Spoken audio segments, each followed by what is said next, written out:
You've stepped into History Bound, where we saddle up and ride straight into the past. No shortcuts, no whitewash, just the trail as it truly ran from the folks who walked it.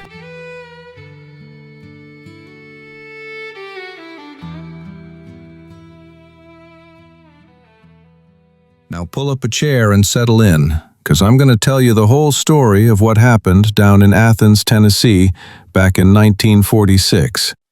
This ain't just some tall tale or something made up for the movies. This is a real piece of American history about what happens when folks get pushed too far and decide they ain't taking it no more. It's a story about men coming home from a world war, only to find a different kind of enemy waiting for them right on their own front porches. To understand why things got so violent, you gotta understand how rotten things had become in McMinn County. For years, a man named Paul Cantrell had been running the show like he owned every brick and blade of grass in the county. He had himself a political machine that was greasy as a skillet and just as hot.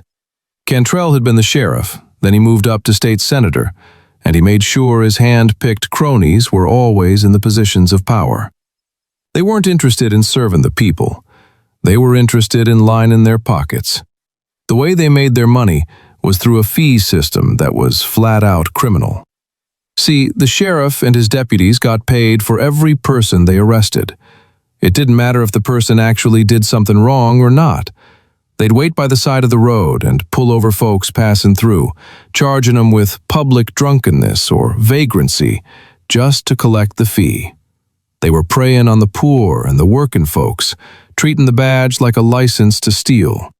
If you complained, you got a night in a cell or a baton across the teeth.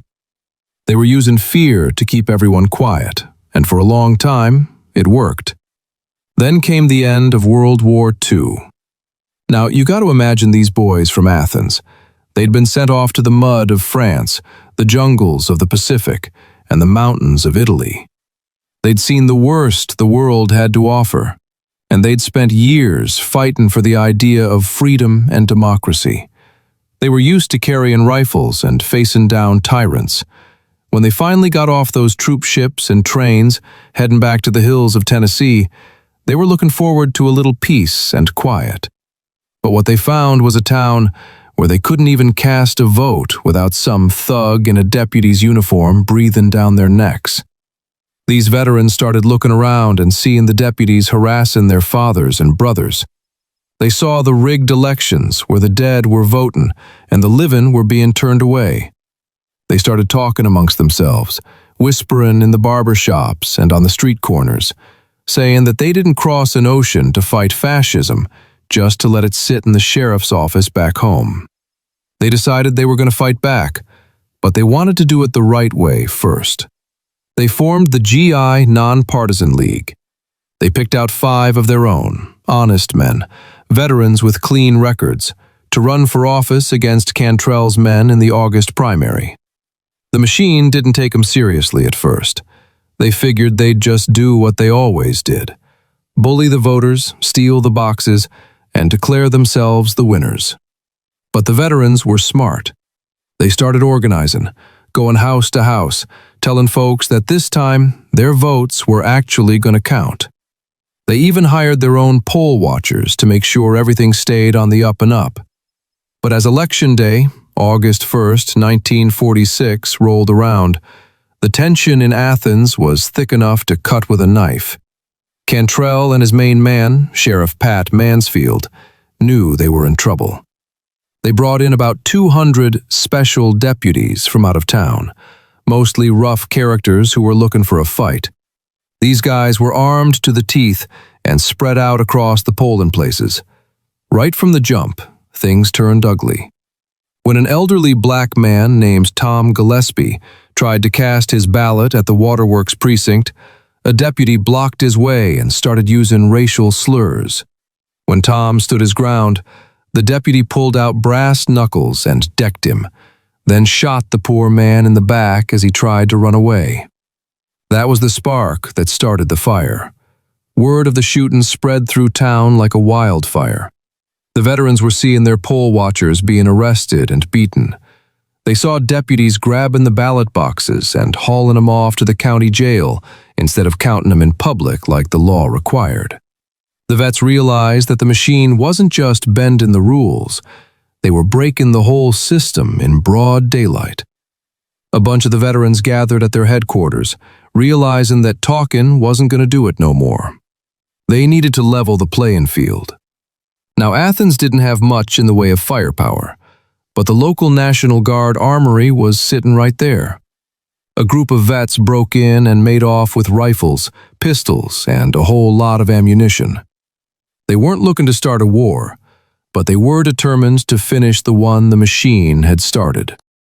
By the time the sun started setting, about 60 veterans, all armed and wearing their old military gear, moved toward the jail where the ballot boxes were being held. The deputies inside the jail were hunkered down, peering out the windows with their guns ready. The veterans took up positions across the street and on the rooftops. One of the leaders shouted out a demand for the deputies to bring out the ballot boxes and the men they'd kidnapped.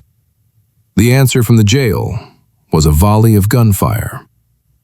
For the next several hours, the night was filled with the sound of lead flying back and forth. It was a real-deal siege. The veterans were using the tactics they'd learned in the army, moving in teams and keeping the pressure on. People in town were hiding under their beds, listening to the cracks of the rifles and the shouts in the street. The veterans knew they had to end it before the state police or the National Guard showed up to help the machine. Around midnight, someone remembered some dynamite that was tucked away in a local construction shed. They grabbed the caps and the fuses and brought them to the front lines. The vets started tossing sticks of dynamite toward the jail. The first few didn't do much, but then they managed to land one right on the porch and another near the wall. The explosions rocked the whole town, blowing out windows and shaking the very foundation of the building. The deputies inside, who were mostly just hired bullies and not soldiers, lost their nerve real quick when the building started falling down around them. They started yelling that they were giving up. Around 3:30 in the morning, the doors creaked open and the deputies stumbled out with their hands up. The crowd that had gathered was furious, and for a minute there, it looked like a lynch mob might take over. But the veteran leaders stepped in, keeping their cool and insisting that they were there for justice, not revenge. They protected the prisoners and made sure the ballot boxes were safe. When they finally opened those boxes and started counting the votes in the light of the rising sun, it wasn't even close. The GI candidates had won by a landslide. The people had spoken, and this time, their voices weren't drowned out by the machine. Paul Cantrell and Pat Mansfield didn't stick around to see the results. They hopped in their cars and cleared out of the county as fast as they could, knowing their reign of terror was over. The aftermath was something to see. The veterans didn't just win the election and go home. They actually went to work cleaning up the mess. They fired the corrupt deputies, fixed the budget, and made sure that the fee system was tossed into the trash bin of history where it belonged. They proved that ordinary folks, when they've had enough of being pushed around, can stand up and take their government back. What happened in Athens is a reminder that democracy is a fragile thing. It ain't just about marking a piece of paper. It's about the courage to make sure that paper actually means something. Those boys who came home from the war didn't want to be heroes again, but they did what they had to do. They showed the whole country that you can't keep a free people down forever, especially not when they know what they're fighting for. So, whenever you hear folks talking about how one person can't make a difference, you just tell them about the Battle of Athens. Tell them about the night the veterans brought the dynamite and the truth back to McMinn County. It's a story worth telling, and it's a story worth remembering every time you head to the polls.